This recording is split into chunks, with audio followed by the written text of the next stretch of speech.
வெற்றியின் தாரக மந்திரம் 2026 பூத் கமிட்டியில் யார் கிங்?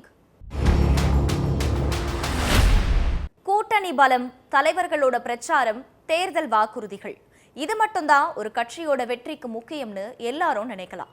ஆனா ஆட்சி அமைக்க போற கட்சிக்கு அடிப்படையே பூத் கமிட்டிகள் தாங்கிறது அரசியல்ல இருக்கிற எல்லாருக்கும் தெரியும். பூத் கமிட்டியில இருக்கிறவங்க தான் வாக்காளர்களோட நேரடியா தொடர்புல இருக்கிறவங்க. இவங்களால மட்டும்தான் ஒரு கட்சிக்கான வாக்குகளை சிந்தாம சிதறாம ஓட்டு இயந்திரங்களுக்குள்ள கொண்டு வர முடியும். இப்ப வரைக்கும் திமுக, அதிமுக மட்டும்தான் தமிழ்நாட்டுல முழுமையான பூத் கமிட்டி பலத்தோட இருக்கு. 2026 வெற்றிக்காக திமுக, அதிமுக பூத் கமிட்டிகளை வலுப்படுத்துற முன்னெடுப்புகளை ஏற்கனவே செஞ்சுட்டு இருக்க நேரத்துல திமுகவுக்கு போட்டியே தாவேக்காதான்னு சொல்ற விஜய் பூத் கமிட்டிகளை முறையா தயார் செஞ்சிருக்காராங்கிற கேள்வியும் முக்கியத்துவம் பெறுது. பூத் கமிட்டிகளோட செயல்பாடுகள் என்ன? ஒரு கட்சியோட வெற்றியை இவங்க தீர்மானிக்க முடியுமா? பூத் கமிட்டி கட்டமைப்புல வலுவா இருக்கிறது திமுகவா, அதிமுகவா? பூத் கமிட்டி அமைக்கிறதுல தாவேக்காவோட செயல்பாடு என்னவா இருக்கு? இதையெல்லாம் தான் ஸ்பாட்லைட்ல பார்க்க போறோம். தமிழ்நாட்டில் இருக்கிற வாக்காளர்களோட எண்ணிக்கை சுமார் 6.37 கோடி. வாக்குச்சாவடிகளோட எண்ணிக்கை சுமார் 68,467. இந்த வாக்குச்சாவடிகளோட எண்ணிக்கை அடிப்படையில தான் பூத் கமிட்டிகள் அமைக்கப்படுது. ஒவ்வொரு வாக்குச்சாவடிக்கும் ஒரு பூத் கமிட்டியை ஒவ்வொரு கட்சியும் வடிவமைக்குது. ஒரு கமிட்டியில எத்தனை பூத் ஏஜென்ட்டுகள் இருக்கணுங்கிறது அந்த வாக்குச்சாவடியோட வாக்காளர்கள் எண்ணிக்கை அடிப்படையில முடிவு செய்யப்படுது. உதாரணத்துக்கு ஒரு வாக்குச்சாவடியில 4 தெருக்கள் 800 வாக்காளர்கள் இருந்தாங்கன்னா ஒரு பூத் ஏஜென்ட்டுக்கு 40 வீடுகள் வரை ஒரு கட்சி ஒதுக்கும். ஒவ்வொரு பூத் ஏஜென்ட்டும் 40 வீடுகளை பிரிச்சுட்டு அந்த குடும்ப உறுப்பினர்களோட வாக்குகளை தங்கள் சார்ந்திருக்கிற கட்சிக்கு உறுதி செய்யற வேலையில இறங்குவாங்க. ஒவ்வொரு பூத்துக்கும் குறைந்தது 9 பேர், அதிகபட்சம் 30 பேர்னு பூத் ஏஜென்ட்டுகள் நியமிக்கப்படுறாங்க. இப்போதைக்கு குறைந்தபட்சம் 9 பேர் இருக்கணுங்கிற ஒவ்வொரு கட்சியும் இலக்கா வச்சிருக்கு. தேர்தல் நாள்ல வாக்குப்பதிவு தொடங்குறதுக்கு முன்னால வாக்குப்பதிவு இயந்திரங்கள் சரியா வேலை செய்யுதாங்கிறதுல ஆரம்பிச்சு வாக்கு எண்ணிக்கை நாள்ல தேர்தல் நாள்ல பதிவான வாக்குகள் தான் அந்த இயந்திரத்துல இருக்காங்கிறத சரி பார்த்து வாக்கு எண்ணிக்கைக்கு கிரீன் சிக்னல் கொடுக்கிற வரைக்கும் பூத் ஏஜென்ட்டுகளோட கடமை வரையறுக்கப்பட்டிருக்கு.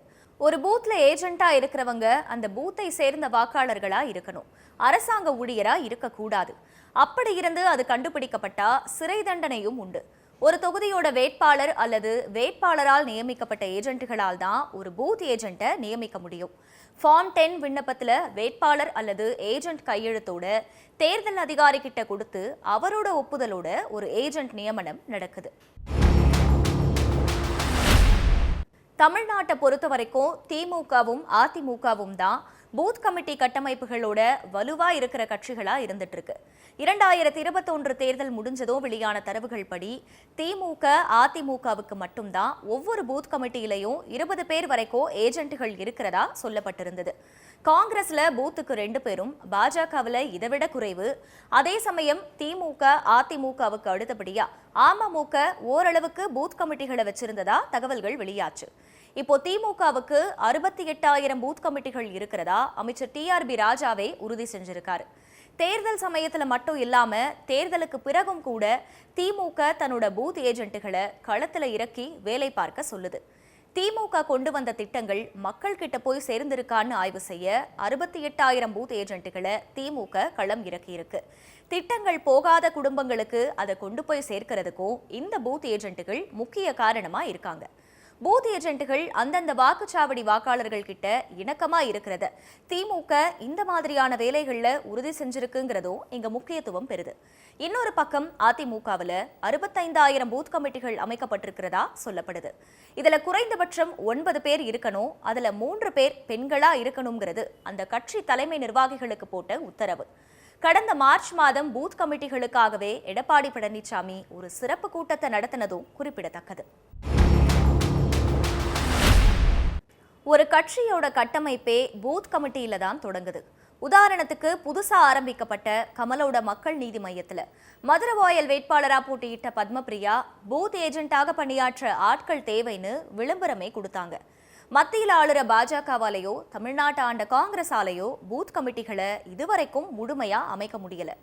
இந்த நிலையில 2026 தேர்தலில் பெரும் தாக்கத்தை ஏற்படுத்துவாருன்னு பார்க்கப்படுற விஜய் பூத் கமிட்டி விஷயத்துல எப்படி இருக்காருங்கிறத பார்க்க வேண்டியிருக்கு. பூத் கமிட்டிகள்ல எப்பவுமே இளைஞர்கள் இடம்பெறத திமுக உறுதி செஞ்சுட்டு இருக்கு. இதே பாணியில தான் விஜயும் பூத் கமிட்டியில இளைஞர்கள் மட்டுமே இருக்கணுங்கிற இலக்குல நடவடிக்கைகளை மேற்கொள்றதா சொல்லப்படுது. இதுக்காகவே விஜய் பூத் கமிட்டி மாநாடுன்னு தனியா ஒரு மாநாட்டை நடத்தினாரு. இன்னொரு பெரிய கட்சியா இருக்கிற நாம் தமிழர் கட்சி ஓரளவுக்கு பூத் கமிட்டிகளை வச்சிருந்தாலும் சீமானோட பரப்புரைகள் மூலமா தான் ஓட்டுகளை வாங்குறாருங்கிற கருத்தும் சொல்லப்படுது. ஒவ்வொரு கட்சிக்குமான ஓட்டுகள் குறையாம பார்த்துக்கிற அக்ஷய பாத்திரமா பூத் ஏஜென்ட்டுகள் இருக்காங்கிறது ஒவ்வொரு தேர்தலையும் நிரூபிக்கப்பட்டு வருது. 2026 எந்த கட்சி பூத் கமிட்டிகள்ல கிங்குங்கிறது 2026 தேர்தல் முடிவுகள்ல தெரிஞ்சிடும்.